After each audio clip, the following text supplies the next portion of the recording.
بسم اللہ الرحمن الرحیم۔ آسان عربی گرامر برائے قرآن فہمی کے سلسلے کا یہ لیکچر نمبر 97 ہے۔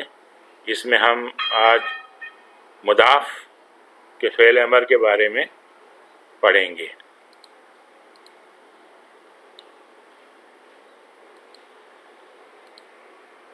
ایک مادہ لیتے ہیں میم دال دال جو باب نصرہ سے ہے، اس کا فعل امر بناتے ہیں۔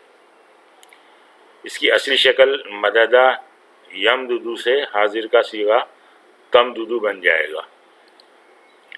تمددو سے فعل امر امدد بن جائے گا۔ کس طرح کہ تا کو ہم یہاں علامت مضارع کو ہٹا دیں گے، اس کی جگہ پہ حمزۃ الوصل لگائیں گے، کیونکہ باب نصرہ سے ہے تو پیش والا لگے گا، اور دال کلمہ جو ہے یہ لام کلمہ جو ہے یہ مجزوم ہو جائے گا، تو یہ امدد بن جائے گا۔ بالکل اسی پیٹرن پہ تفرر سے فعل امر بن جائے گا افرر، اور تمسسو سے فعل امر بنے گا امسس۔ اچھا، ادغام شدہ مضارع سے فعل امر کس طرح بنے گا؟ جیسے یہ مددہ کا ادغام شدہ مضارع بنتا ہے یمدو، اور یمدو اس طرح سے لکھیں ہم یمدو یمدو، ایک ہی بات ہے۔ اس سے حاضر کا صیغہ بنے گا تمدو۔ اب تمدو سے علامت مضارع گرانے سے یہ بن جائے گا مدو۔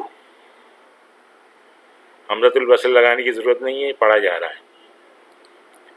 اچھا، مدو کو مجزوم کر دیں گے تو یہ بن جائے گا، یہ جیسا آپ کو نظر آ رہا ہے، اس کو پڑھنے میں مشکل ہے تو پھر اس کو ہم کوئی حرکت دیں گے لام کلمے کو، اور پھر ادغام کریں گے۔ اس کو پڑھ نہیں سکتے اس لیے قاعدہ لگے گا۔ اب قاعدہ کیا لگے گا؟ قاعدہ یہ ہے کہ اگر ما قبل دمہ ہو تو لام کلمے پر دمہ، فتح اور کسرہ تینوں دینا جائز ہے۔ چنانچہ فعل امر کی تینوں شکلیں بن جائیں گی، مدو، مدہ اور مدی، یہ جائز ہیں۔ تینوں شکلیں جو ہیں اس میں یہ جائز ہیں۔ مدو بھی آپ استعمال کر سکتے ہیں، مدہ بھی استعمال کر سکتے ہیں، اور مدی بھی استعمال کر سکتے ہیں۔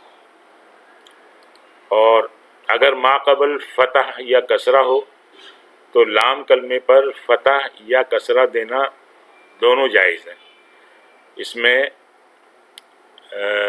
دمہ استعمال نہیں ہوگا۔